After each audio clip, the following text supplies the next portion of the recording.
Ollie's Special Stone, written by Michelle Emerson, read by Beverly Chen.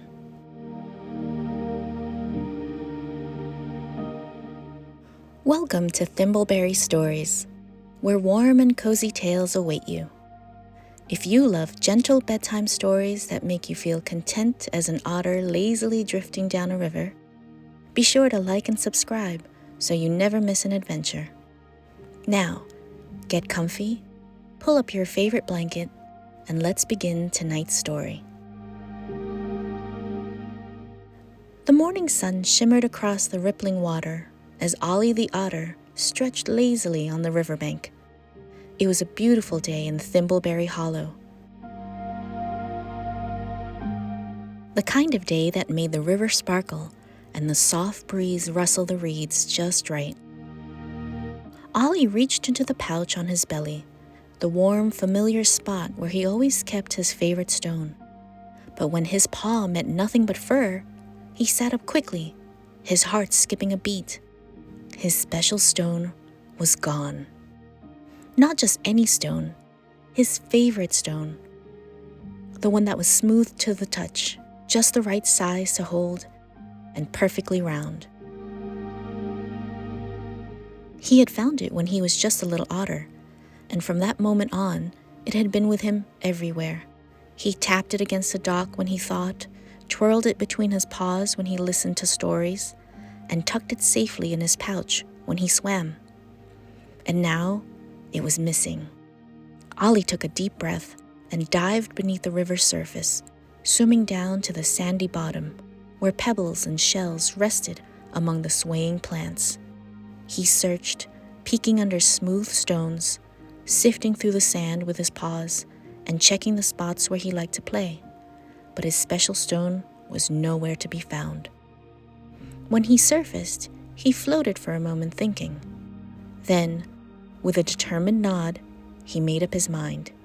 If he couldn't find his old stone, he would find a new one that felt just as perfect.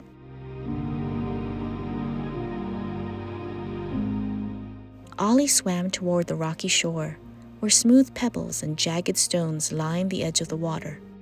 The stones clinked together softly as the river nudged them along.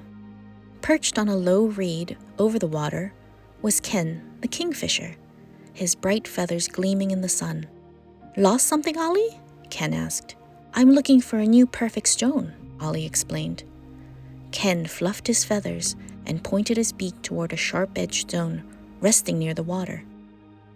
"This one's great for breaking things open," Ken said. "I use it to help me crack shells." Ollie picked up the stone and gave it a tap against another rock. A sharp crack echoed along the shore. This stone was strong, but as he rolled it between his paws, he frowned. The edges were too rough. They scratched against his fur, making his paws uncomfortable. "Thanks, Ken, but I think I need something smoother," Ollie said. He set the stone back down and kept searching. Leaving the shore behind, Ollie made his way to the Mossy Hollow, a shady grove where old oak trees stretched their roots deep into the earth. Bramble the hedgehog, his best friend, was stacking large round stones near his burrow. Bramble pushed a big heavy stone toward Ollie. It was round and smooth, just like the one he had lost. "I heard you were looking for stones. Why don't you try this one?" Ollie pressed his paws against it and tried to lift it. He strained and huffed, but it was far too heavy. No matter how nice it looked, it wouldn't fit in his pouch at all. He let out a little laugh, setting the stone back down gently. He said to Bramble, "This one is perfect for keeping your burrow door open, but I need something smaller." He said goodbye to Bramble, then made his way out of the woods, following a narrow path along the river.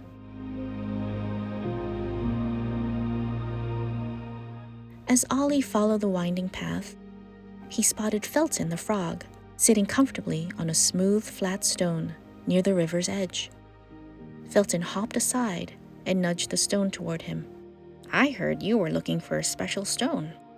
Take a look at this one." Ollie picked it up and rubbed his paws over its silky surface. It felt wonderful, cool and polished like the river had softened it over time. But as he turned it over, he noticed something was missing. The stone was too thin and not quite round enough. It wasn't the right shape to feel good in his paws, and it wouldn't fit snugly in his pouch. "Sorry, Felton. I don't think this is the right one." Felton yawned and shrugged. "Not the one? Keep looking." Ollie placed the stone back and continued on his way.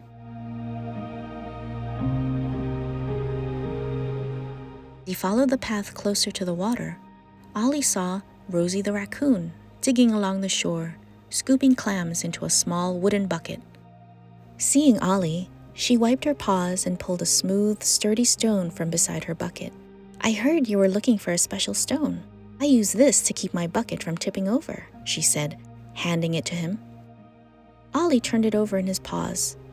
It was a good size, but it had too many speckles. He preferred a plain stone. "Thanks, Rosie, but I think I need something simpler," he said, handing it back. Rosie nodded. "I understand. Good luck. I hope you find it." With that, Ollie padded on, still searching.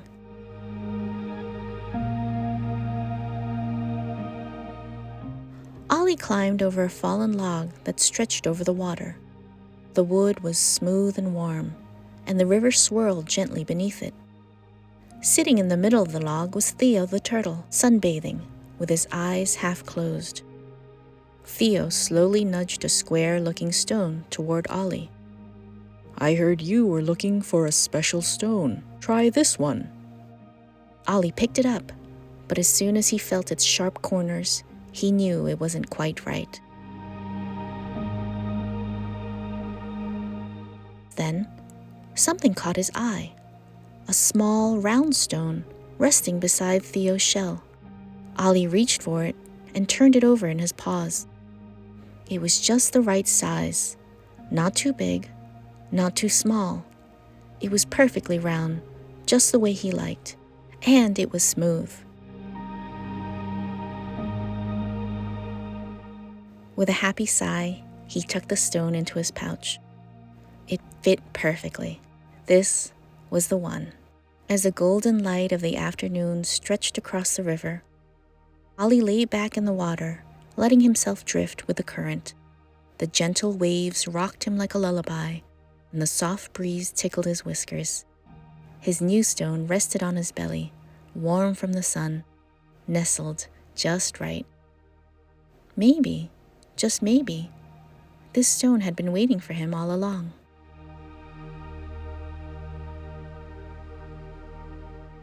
And now, dear listener, it's your turn to rest.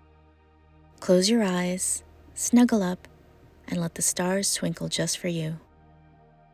Tomorrow will be a wonderful day, perhaps even an adventure of your own.